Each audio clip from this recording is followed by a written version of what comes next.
Om Vakratunda Mahakaya Suryakoటి Samaprabha Nirvignam Kuru Me Deva Sarvakaryeshu Sarvada Om Shri Mahaganapataye Namaha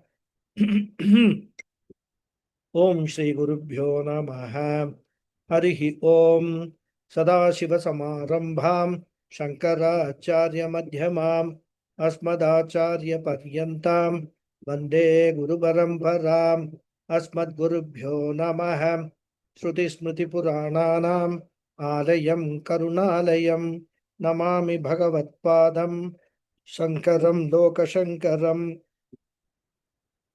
Shankaram Shankaracharyam Keshavam Badarayanam Sutra Bhashya Kritau Vande Bhagavantau Punah Punah Ishvaro Guru Ratmete Murti Bheda Vibhagine Vyomavad Vyapta Dehaya Dakshina Murtaye Namaha Om Shri Medha Dakshina Murti Swamine Namaha Om Sahana Vavato Sahanau Bhunakto Sahaviryam Karavavahai Tejasvinavadhitamastu ma Vidvishavahai Om Shanti Shanti Shanti Harihi Om Shri Gurubhyo Namaha Harihi Om Om Parthaya Pratibodhitam Bhagavata Narayanena Swayam Vyasena Gratitam Purana Munina Madhye Mahabharatam Advaitamritavarshinim Bhagavatim Ashtadashadhyayinim Ambatvam Anusandhadami Bhagavad Gite Bhavadveshinim Yam Brahma Varunendra Rudra Marutaha Stunvanti Divyaistavaihi Vedais Sankapadakramopaniषदैः Gayanti Yam Samagaha Dhyanavastita Tadgatena Manasam Pashyanti Yam Yoginaha Yasyantanna Vidussura Suragana Devaya Tasmai Namaha Om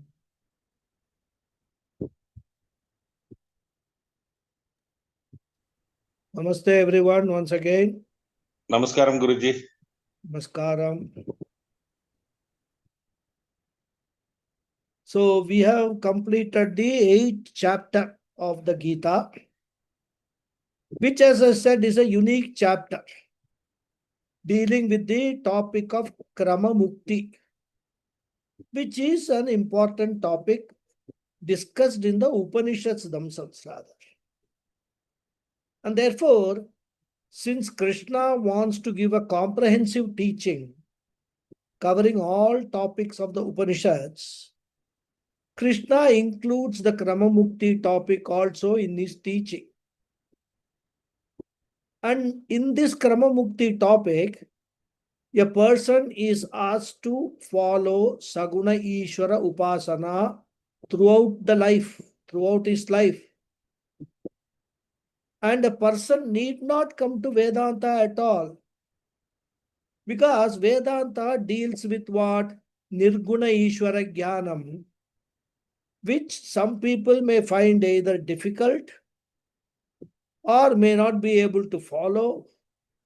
And therefore, without coming to Vedanta, a person follows Saguna Upasana and even dies thinking only of moksha or Ishvara as the goal. And such a person will not have Punarjanma at all,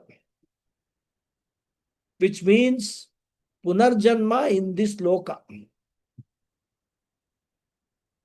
He will go to Brahmaloka, attain Jnanam and moksha from there. But as I said in the previous class, Krishna is not interested in promoting Krama Mukti. He wants to introduce Krama Mukti only as a topic of academic interest. Because Krama Mukti is meant for seekers who are spiritually less matured. And Krishna feels Arjuna does not come under that category. And of course, I also consider that all of you also do not come under that category. And therefore, for such seekers, Krishna wants only mukti here and now, in this janma itself, which we call Jivan Muktihi or Sadhyo Muktihi. Because, whatever life is left, we would like to live a happy life here itself, isn't it? Who knows what is going to happen after our death? Whether we will be reborn or not, all that we can bother later. And also, it is not verifiable. Whereas here, the benefit is something verifiable. And therefore, Krishna wants to emphasize only Jivan Mukti or Sadhyo Mukti. And assuming we are also interested in Jivan Mukti alone, which of course we are, the course of our discipline will be slightly different. We are not going to confine ourselves to Saguna Upasana throughout the life.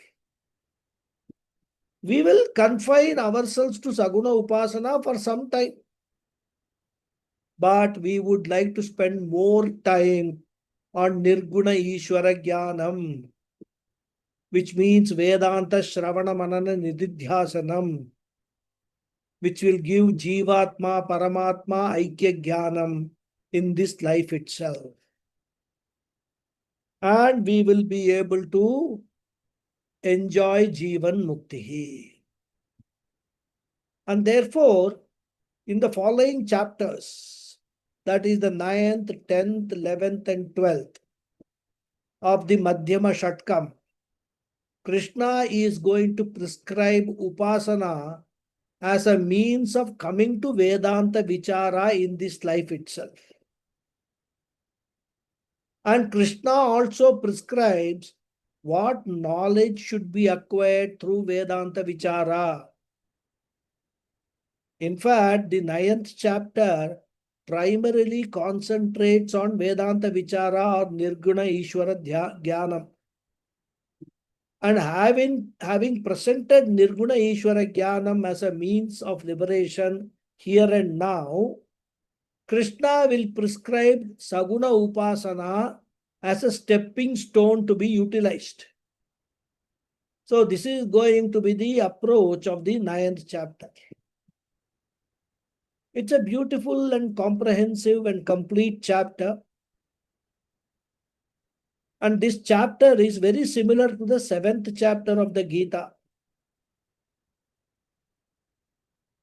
In fact, as even we study the 9th chapter, we can actually compare this with the 7th. So with this background, we will enter the 9th chapter proper. Ata navamodhyayah Rajavidya Rajaguhya Yoga Sri Bhagavan Uvacha Idam tute guhyatamam pravikshyamyanasuyave jnana vijnana sahitam yajñatva mokshase shubhat. So this is the very first sloka. The Anvaya is Sri Bhagavan Uvacha Tu te anusuyave pravakshyami idam jnanam vijnana sahitam guhyatamam jnatva yat mokshase ashubhat. So Sri Bhagavan Uvacha, the Lord Bhagavan Krishna said, Tu, however means what? Compared to what was stated in the 8th chapter. Te anusuyave, to you who are non-critical, doesn't have a criticizing mind. Pravakshyami, I shall impart. idam jnanam, this jnanam, vijnana sahitam, along with vijnana, guhyatamam, which is the greatest secret, tvayat, and gaining which jnanam, mokshase, jnatvayat should be. Gaining which jnanam, mokshase, you will be freed, ashubhat, from. Ashubhat literally means from inauspiciousness. And here it means, in the contextually, from samsara. So the Lord said, however, to you who has an open mind, a non-critical mind,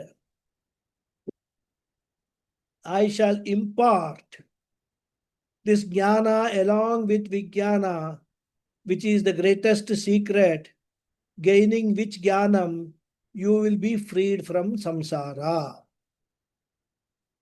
This is the gist of the sloka. So Krishna introduces the subject matter in the first 3 verses of this chapter. He says the subject matter is going to be Ishvara Jnanam. That is going to be the subject matter of the 9th chapter. And what type of Ishvara Jnanam? Ishvara consisting of both inferior nature as well as superior nature. You remember the 7th chapter, Apara Prakriti as well as Para Prakriti. Apara Prakriti means Saguna Swarupam, nature of the Lord with attributes.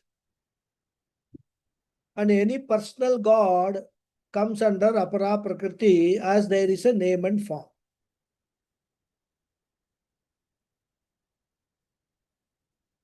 And even the Vishwarupa form of God will come under Apara Prakriti only. Because Vishwarupa consists of names and forms. So, whatever consists of names and forms, and whatever is subject to change, will come under inferior nature. Why inferior? Because it is not eternal, it is not permanent, it is subject to time, subject to change. Then what is Para Prakriti? The higher nature of the Lord, which is beyond time and space, which is the absolute nature, which is called Chaitanya Swarupam, which is called Para Prakriti. If you remember the 7th chapter, Nirguna, Nirvikara, Nirvikalpa, Chetana Rupam, Para Prakritihi, we defined that. The higher nature is attributeless, changeless, divisionless. Consciousness is the higher nature of God. And the lower nature is Saguna, Savikara, Savikalpa, Achetana Swarupam. Full of attributes, full of modifications, full of divisions. So the inferior nature is material in nature. And Krishna says, hey Arjuna, in this chapter, I am going to give you the knowledge of both Apara and Para Prakriti. The knowledge of the higher nature of God is Vijnanam, and the knowledge of lower nature of God is called Jnanam. And therefore, I am going to give you both Jnanam and Vijnanam. And this itself indicates that this chapter is similar to the 7th chapter. Because what was the title of the 7th chapter? Can anyone recall? At least you must remember the title. Jnana Vijnana Yoga was the title of the 7th chapter, which means Saguna Ishvara and Nirguna Ishvara Jnanam.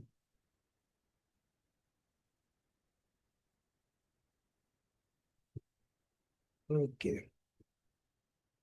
And when you gain the knowledge of Saguna Ishvara, you will be in the field of what? You will be in the field of division or Dvaitam. So when you have got Saguna Ishvara Jnanam, certainly you will see the difference between Ishvara and yourself, or Ishvara and Jiva. And therefore, Saguna Ishvara Jnanam will always come under Bheda Jnanam, Dvaita Jnanam. God is different, I am different. God is perfection, I am imperfection. God is great, I am miserable. This is Saguna Ishvara Jnana. Whereas when a person comes to the higher nature of the God, since there are no attributes at all, there will be nothing to differentiate between God and me. And therefore, when I come to Vijnanam, it will be what? Abheda Jnanam or Advaita Jnanam. So Krishna says, hey Arjuna, I will give you both Bheda and Abheda Jnanam. I will give you both Dvaita and Advaita Jnanam, both Saguna and Nirguna Jnanam. And this is what I am going to impart to you, says Krishna. And therefore he says, Idam guhyatamam vijnana sahitam jnanam pravakshyami. Pravakshyami. I am going to clearly teach you. See, Krishna is so confident of his teaching ability. He says, Arjuna, now that we have crossed eight chapters, now time has come to reveal one topmost secret.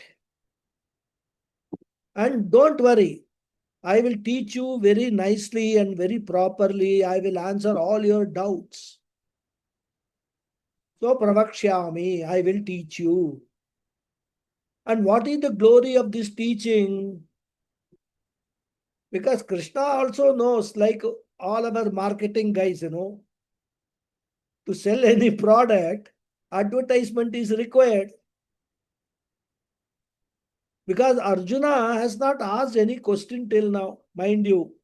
8th chapter finished without Arjuna asking any question. In fact, 8th chapter was completed by glorifying this, Vidya.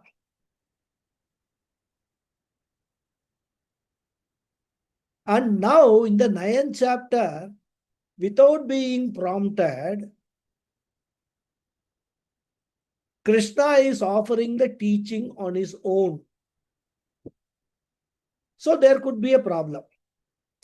Arjuna may say, Krishna, come on, why are you teaching something which I have not asked? Or who told you that I am interested in all these things? And therefore, Krishna wants to kindle the curiosity in Arjuna by talking about the glory of this teaching. Of course, it is not a false advertising, but a real glory. Where what happens when any big exam results come, you see many advertisements in newspapers of many coaching classes. Everybody will claim that their people who have taken coaching from them have come the first 10 position. They will put photo, everything and all that. Now we don't know whether they are all real stories or there's a making up for the sake of advertisement. Because the same students cannot be topping from all they would not have taken coaching from all the coaching centers, isn't it? So unlike that, here it is not a false advertisement, real glory. And what is that? He says this teaching, Arjuna, is guhyatamam. Guhyatamam. He uses what in Sanskrit is called tamaf pratyaya, which denotes superlative degree. Guhyam means secret.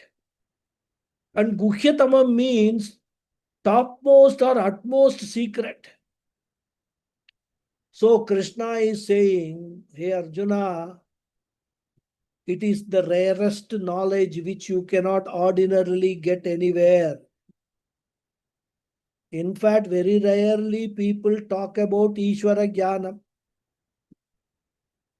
Most of the people, 99.99% of the people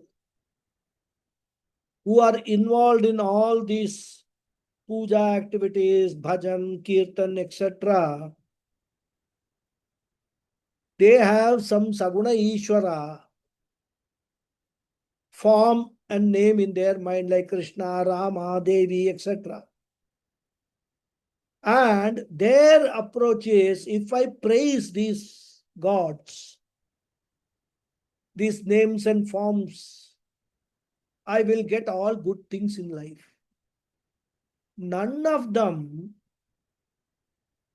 or I should say most of them, will not even bother to understand what this Ishvara is.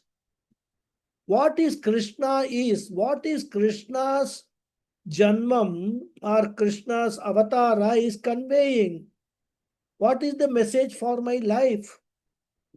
What is the Rama avatara conveying as message for my life? So they will not try to understand what Krishna avatara, Rama avatara is all about, but they are only interested in all, they are lost in all those, taking the names, doing puja, etc. Even people, who attend all these pravachanams and saptahams, etc. What are they interested? Most of them are interested in the stories and adventures of Krishna or other gods, rather than getting the knowledge of Ishvara. And even if there are people interested, they love only talking about Saguna Ishvara Swarupa. Very rarely are people interested in the higher Nirguna Swarupa. When you talk of Atma, etc., some people, because for them Atma means some ghost and all that, so they feel that what is this?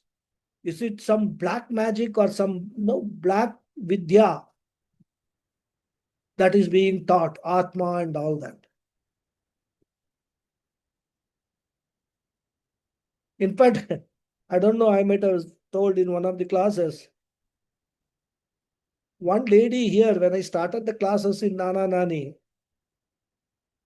one lady, I think I was teaching, started teaching Kathopanishad. So there's one lady who sent a message through somebody that she is also interested in attending the classes. So even though I started Upanishad, I said, okay, no problem, let her come and attend the class. If she finds it interesting, no problem. So this lady came, and about after half an hour or so, she abruptly left the class. I didn't bother because, of course, I thought she must have had some other engagement or something. Then later on, one of my students said, oh, that lady got scared by your teaching because you started talking about Atma and all that. And she was worried that, it's something like ghost and pret and all that you are talking. She didn't understand. So that's why she got scared and she left the class. Now, this is the level of understanding, intellect many people have. Of course, this could be an exception in the case of this particular lady. And this is actual experience of mine. I'm not making it up. It's actually it happened. So therefore, Krishna wants to emphasize that, hey Arjuna, don't take this teaching lightly. It is Guhya Tamam, greatest secret. So for two reasons, this knowledge is very rare and a greatest secret. One, most people are not interested. So most people don't know this, and what people don't know is always a secret. Secret is known only to few people. And second reason is there are not too many teachers for this knowledge.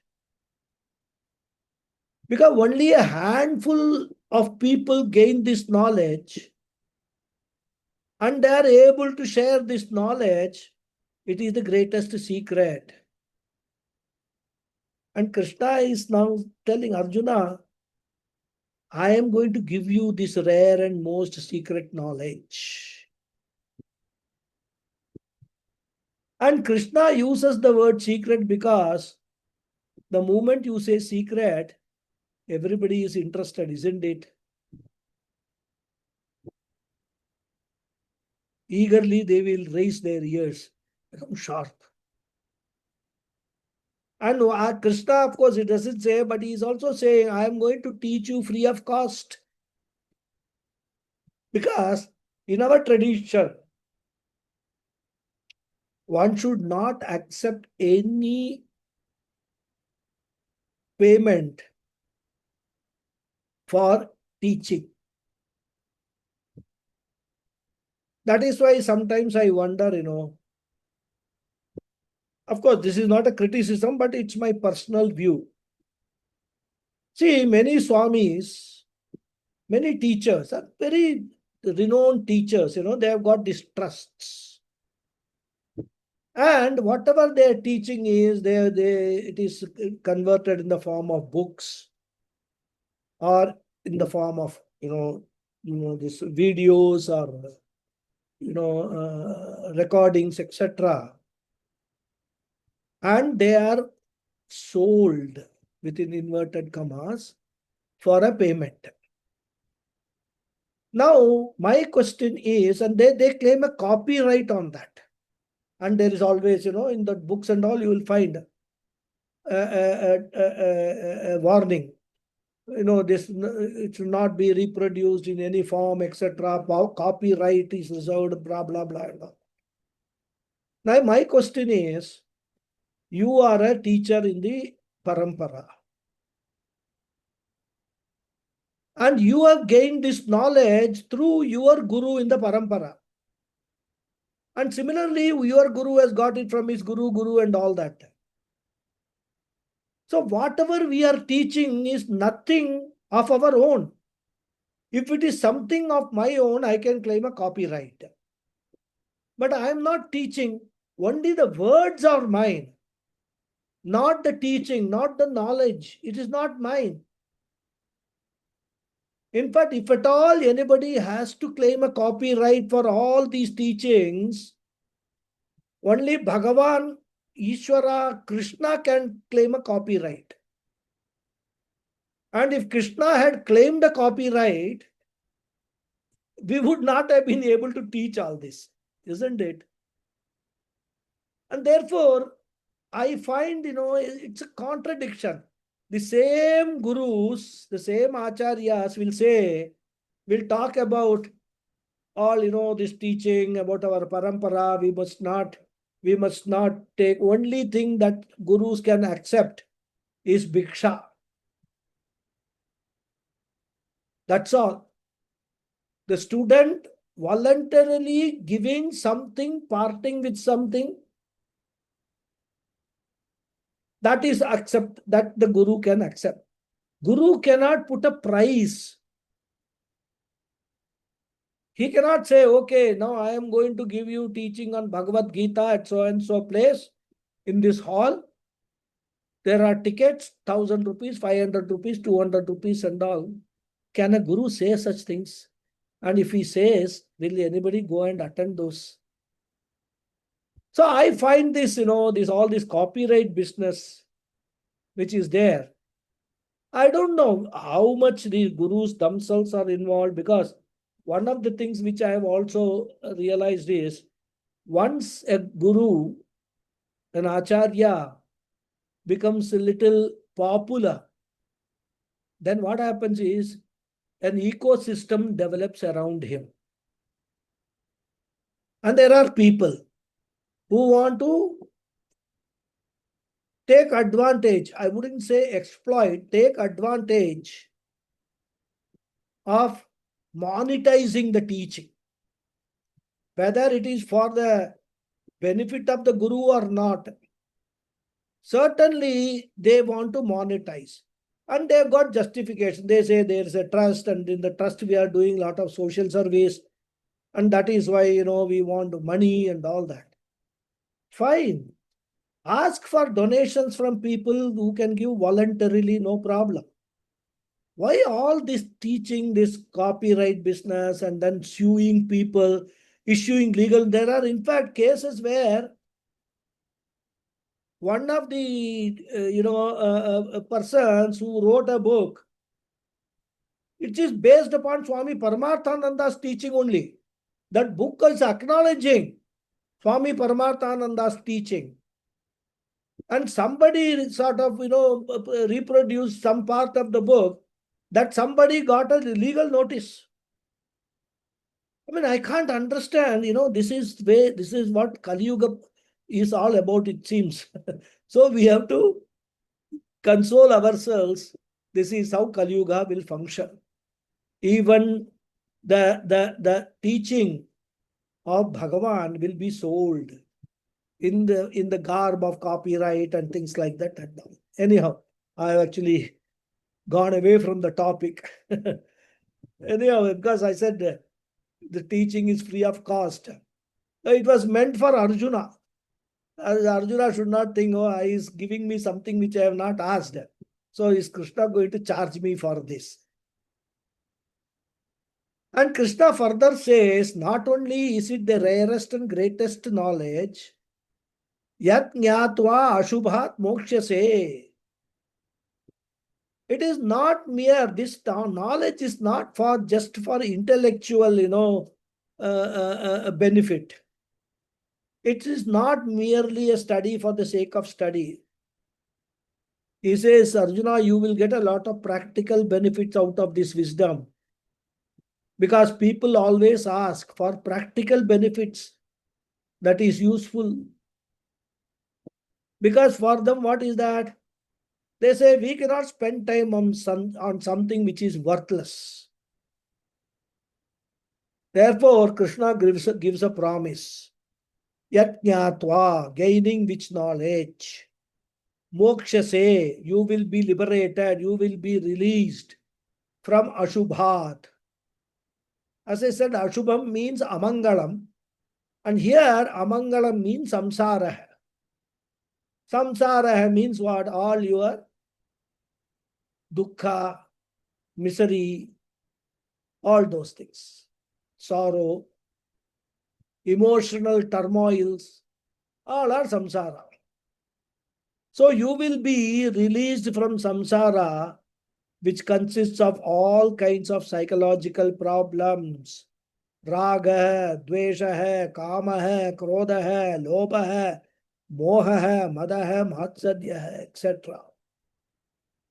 So all kinds of agony, pain, misery, suffering that you have, it will all go away. You will have a free life, which is called Jivan Muktihi, that you will get. This is the benefit of this knowledge. And now Arjuna can ask, hey Krishna, that's all very well. But why me? Why you have chosen me for this knowledge? You are voluntarily giving this knowledge. So why have you chosen me? Because mind you, in this whole chapter, there is no Arjuna Uvacha. There is no question Arjuna is asking, unlike the earlier chapters. Still, Krishna voluntarily offers the teaching. Why? One reason is that from the questions that Arjuna has been asking till now, especially towards the end of the 7th chapter, Krishna knows that Arjuna is now a serious seeker. Arjuna has left behind all that first chapter, his delusions. He is really interested. That's why he asked 7 questions. at the end of the 7th chapter. And another reason Krishna gives is that te anusuyave pravakshyami, te, you Arjuna, you have got one of the rarest quality which is required for a committed student. And what is that quality? A non-critical approach. Asuya means listening with a critical mind,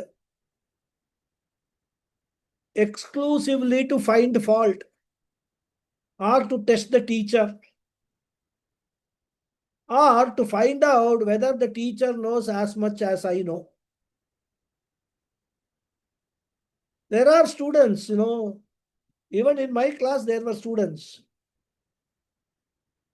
They may not challenge the teacher openly, but amongst ourselves, they will say, oh, this person doesn't know much. I have heard this particular Upanishad being taught by so and so and so. His teaching is far inferior, etc. So, asuya means listening with a negative attitude, which is intellectual arrogance, and which is a very powerful weakness. If we have some intelligence and if we have read some scriptures, there is a possibility of vidya garvam.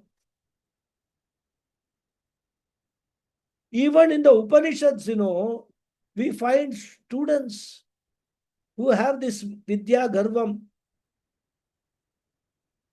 Brihadaranyaka Upanishad is an example. Gargya. She was so intellectually arrogant that she challenges Yajnavalkya. Thinks that Yajnavalkya will not be able to answer the questions that she raises. Ultimately, Yajnavalkya has to show her position. Such students are called Tripti Balaihi, Tripta Balaihi. Tripta means here arrogant Bala. So, intellectual arrogance is a weakness people can easily develop. They listen not to know, but to find fault. And who is going to be the loser? Such a student is going to be the loser. And therefore, it is important that the student is intellectually humble. Even if you are not able to accept some part of the teaching, have an open mind. Give the benefit of doubt to the Shastra and Acharya. And always question yourself. Always think that I might not have understood properly, rather than saying scriptures are defective or the teaching of Acharya is defective. So a committed student will question his or her understanding instead of questioning the very teaching itself. And it is a very important attitude called Shraddha, open-mindedness. In the 4th chapter, if you remember, Krishna emphasized that Shraddhavan labate jnanam. And so here Krishna says, hey Arjuna, you have got that attitude. And therefore, Krishna calls him Anasuyaha, the one who does not have a Asuya mind. Asuya is defined as Paraguneshu dosha avishkaranam. Finding fault, looking for loopholes is called Asuya. In fact, in Tamil, the word Asuya is used in the meaning of jealousy. But that is not the exact translation. The Sanskrit word for jealousy is Matsarya. So the word Asuya means finding fault. And that becomes the very goal itself. Wherever they go, they will always listen to find fault. Some of the music critics are there. They will attend this music program. So that they will write a review in the next day newspaper or wherever it is. They will be focusing only on how well the singer has sung, but what mistakes he has done. Well, these people will also be very knowledgeable in music, especially classical music, Carnatic music, etc. But their focus while listening will be what? Oh, where he is making a mistake in this swara, where he is making a mistake in this beat or talam, etc. Puja Swamiji used to say, it is a proofreader's intellect. When you are proofreading a document for printing, what is the objective? You have to look only for mistakes. In fact, the proofreader is employed for that purpose only. But that is not the approach of a scriptural study. So Anusuya is the opposite of that. So because of this unique qualification, Arjuna, I have chosen to teach you, says Krishna. And he continues. Raja Vidya Raja Gukyam Pavitramidamuttamam Pratyaksha Dharmyam Susukam Kartum Avyayam. The Anvaya is Idam Raja Vidya Raja Gukyam Uttamam Pavitram Pratyaksha Avagamam Dharmyam Susukam Kartum Avyayam. Susukam Kartum Avyayam. Idam, this is Raja Vidya, the greatest knowledge. You can call it a royal knowledge. Raja Guhyam, the greatest secret. Uttamam Pavitram, the most sacred. Pratyaksha Avagamam, directly attainable. Dharmyam, unopposed to dharma. Susukam Kartum, very easy to pursue. Avyayam and imperishable. So this is the greatest knowledge, the greatest secret, the most sacred and directly attainable. Unopposed to dharma, very easy to pursue and imperishable. So again, after having glorified the knowledge in the previous sloka as the Guhyatamam, topmost secret, Krishna continues with the glory of this knowledge. Jnana Mahima. Ishwara Jnana Mahima is the topic which is continued here also. So this knowledge, this Raja Vidya, Ishwara Jnanam is the royal knowledge. It is the greatest knowledge among all disciplines of knowledge. And Mundaka Upanishad students can recall, it is called Paravidya. And why is it called Raja Vidya? We can give several reasons. One is, this is the knowledge deals with the highest Nirguna Swarupam, which is the only reality or Satyam.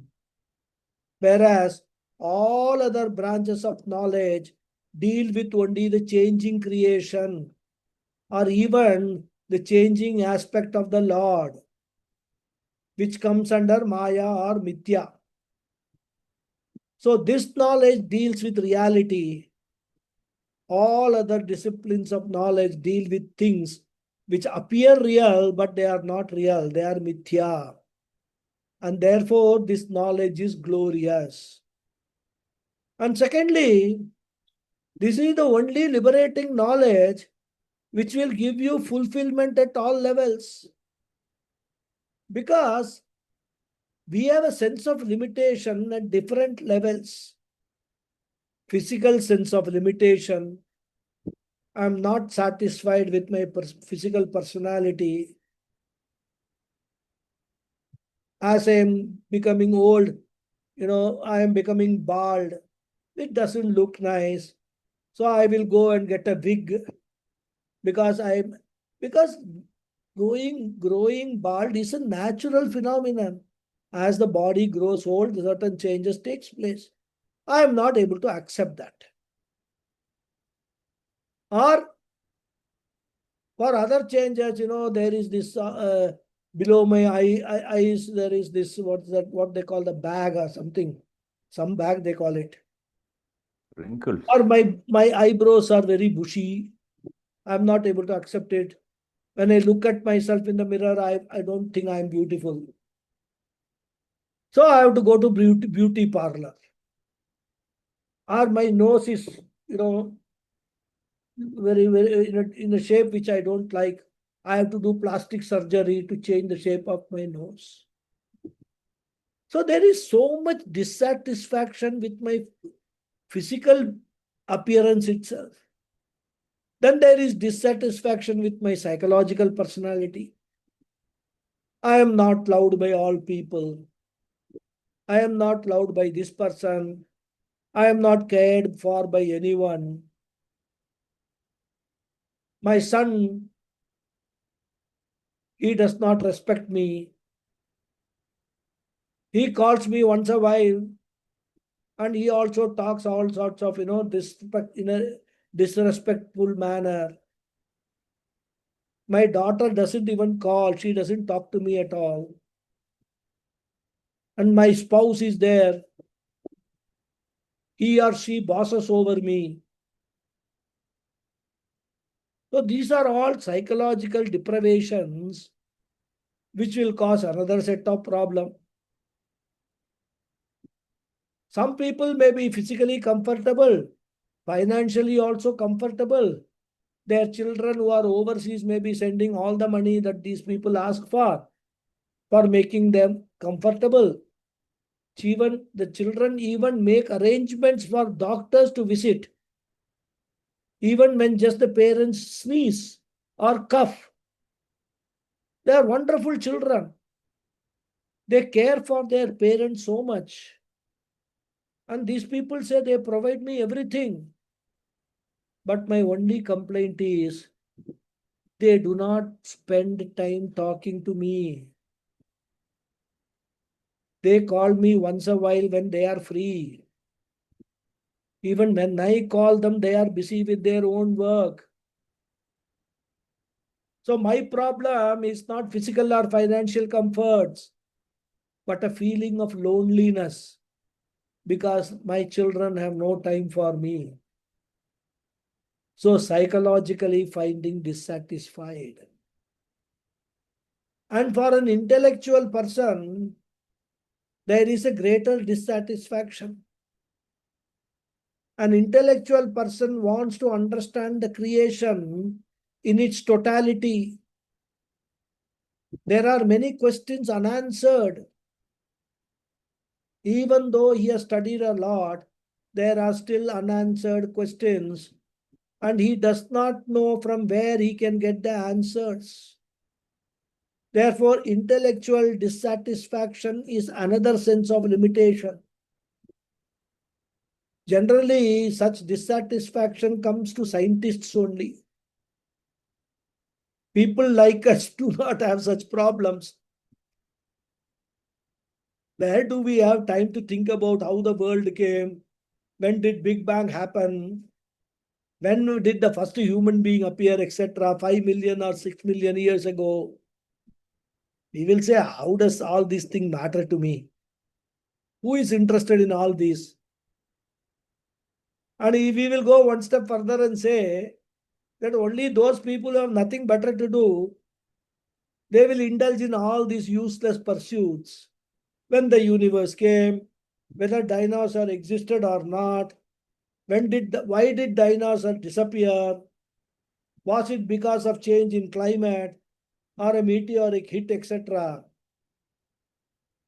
So, for a rational person who is driven by a curiosity, a questions, all these questions, there is a sense of limitation at the intellectual level. And Vedanta is one wisdom which destroys the limitations at all the levels. Emotional problems also it solves. Intellectual problems also it solves. And that is why in the 7th chapter, Krishna said, Yat jnatva na iha bhuyaha anyat jnatavyam avasishyate. You do not have anything further to know for intellectual satisfaction. This knowledge itself gives you total intellectual satisfaction also. And therefore, Raja Vidya is the greatest knowledge.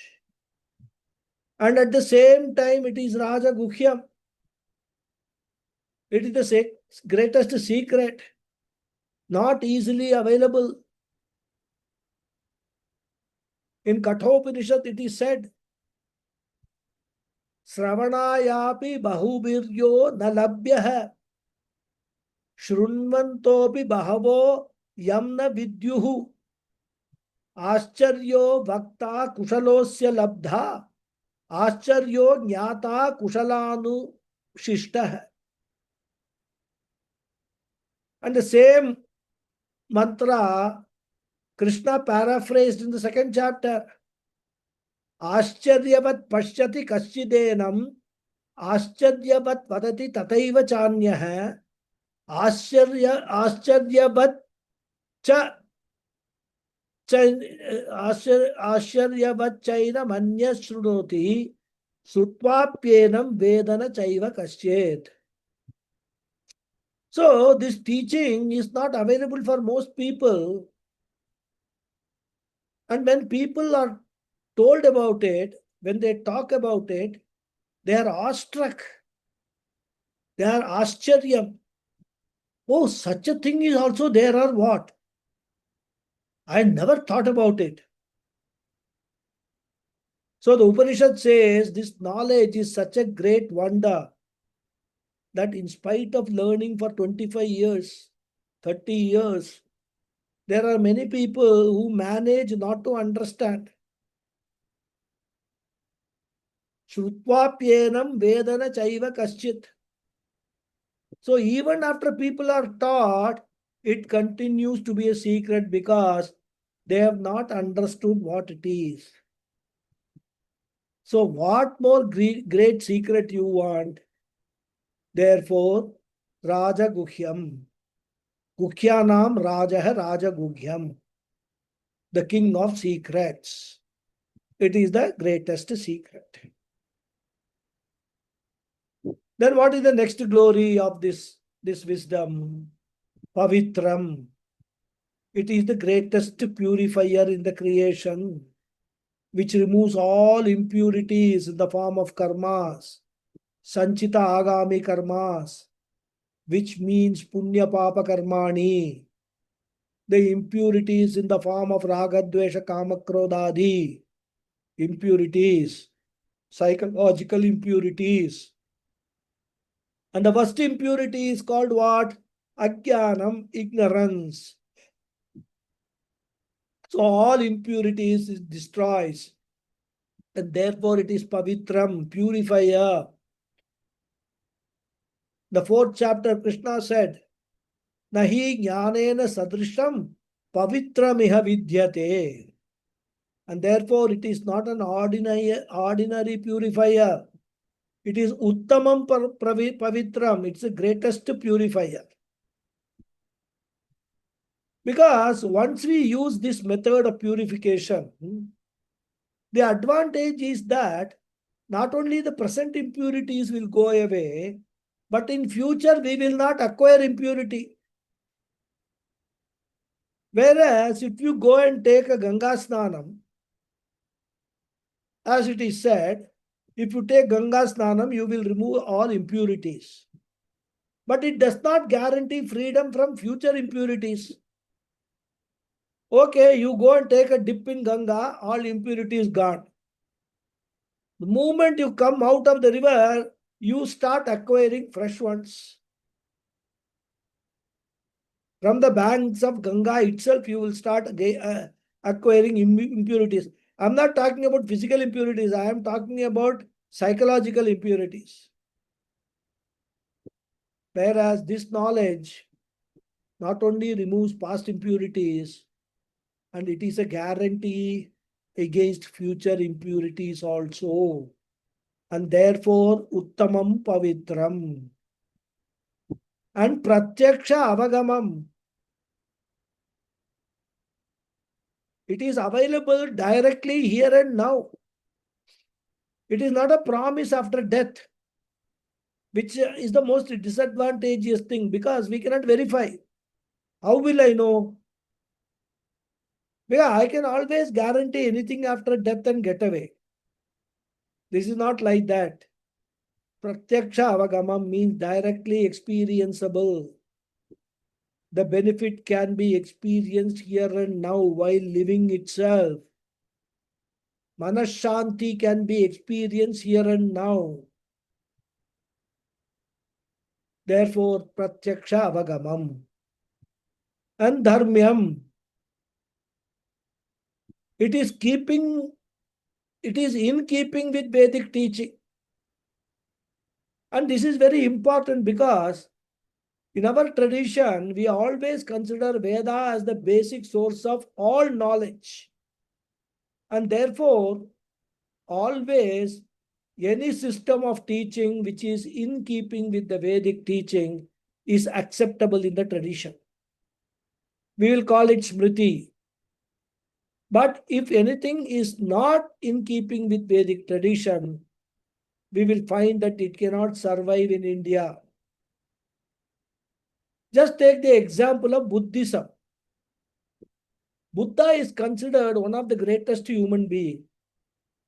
He has been glorified by everybody because he has done so much. If you look at the story of Buddha from his background, from a royal background, gave up everything. In fact, Buddha is an icon for Vairagya. But in spite of all his glory, one basic minus point was there. He rejected the Vedas. Bauddha Darshanam is called Nastika Darshanam. And in our tradition, Nastika does not mean non-believer of God. Nastika means non-believer of the Vedas.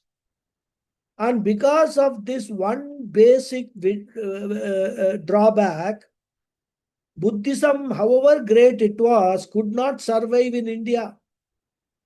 It grew and spread everywhere else, in China, in Burma, in Ceylon, Sri Lanka. Everywhere it spread, but not in India. Here, in the very source, birthplace, Buddhism is not able to survive. Why? Veda Vriddhatvat. And nowadays, people do not know the importance of Veda. But when Krishna was teaching Arjuna, that was a very important condition, that it must be Vedic. And therefore, Krishna is concerned whether even his teaching will be acceptable in spite of Krishna being Avatara, because even Krishna's teaching will be acceptable only if it is in keeping with Vedic tradition. And that is why in the first three slokas of the fourth chapter, if you recall, Krishna, what does he say? Sri Bhagavan Uvacha Ivam Vivasvate Yogam Proktavanaham Avyayam Vivaswan Manave Praha Manurikshwa Kave Bravit. Then he says, Evam Parampara Praptam Imam Rajarshayo Viduhu Sakale Neha Mahata Yogo Nashta Parantapa. The third sloka, say Evayam Maya Tedya Yoga Prokta Puratana Bhaktosi Me Saka Cheti Rahasyam Heta Duttamam. So there also, as I said, Krishna does not claim originality of his teaching. He says, Arjuna, you accept my teaching not because I'm Avatara. So Avatara status is not a criterion. Krishna says it is because this teaching is in keeping with the Veda teaching. Because even Buddha himself is accepted by many people as one of the avatars. In the Dashavatara Stotram, we find Keshavadrida Buddha Sharira Jaya Jagadisha Hare. This there. So, Dashavatara Buddha is considered as one of the avatara. Some of you might have heard it. Therefore, though Buddha is accepted as an avatara, if the teaching is not in keeping with the Shruti, Yukti or Anubhava, it cannot survive in India. And Krishna knows that. And therefore, he says Dharmyam. More we will see in the next class. Okay. Om Purnamada Purnamidam Purnat Purnamudachyate Purnasya Purnamadhaya Purnameva Vasishyate Om Shanti Shanti Shanti Hari Om Sri Gurubhyo Namaha Hari Om. Dhanyavadaha. Thank you all very much. Thank you very much, Guruji. Thank you. Namaskaram. Thank you, Guruji. Thank you, Guruji. Thank you very much, Guruji. Namaskaram. Namaste. Namaskaram. Thank you, Guruji. Thank Namaste. you. Namaste. Thank you, Guruji. Namaste. Pranam. Thank you. So this is just on the what the talk we ended with. So this is just out of interest, not out of anything else. So is Buddha not one of the avatars then, according to our? See, it is in the tradition. There are two views. Mhm. One Dashavatara description does not include Buddha. All right. There is another description of Dashavatara which includes Buddha. So, of course, no doubt, Buddha was a very great soul, no doubt about it. Yes, yes. There is one cannot, and then his teaching, whether it is in keeping with Vedic teaching or not, his teaching has influenced a large number of people, in the Asian this thing. Even some people in the West also Best are as well, yes. inspired by Buddha's teaching. But the point is, if you look at it, how many people have accepted Buddha's teaching in India? The main reason is you go to Sarnath, there's all that is there. Few monks are there here and there. But it has not spread so much as it has spread in Sri Lanka or for that matter, in Burma, etc. The reason is this, because our Sanatana Dharma tradition is based upon Vedas. And anybody who doesn't accept the Veda will not be acceptable to the Sanatana Dharma tradition. That is what it is. That does not mean that Buddha is not great or anything. No, he was great. It does not cast any aspersion on the greatness of Buddha or the matter that he actually gained,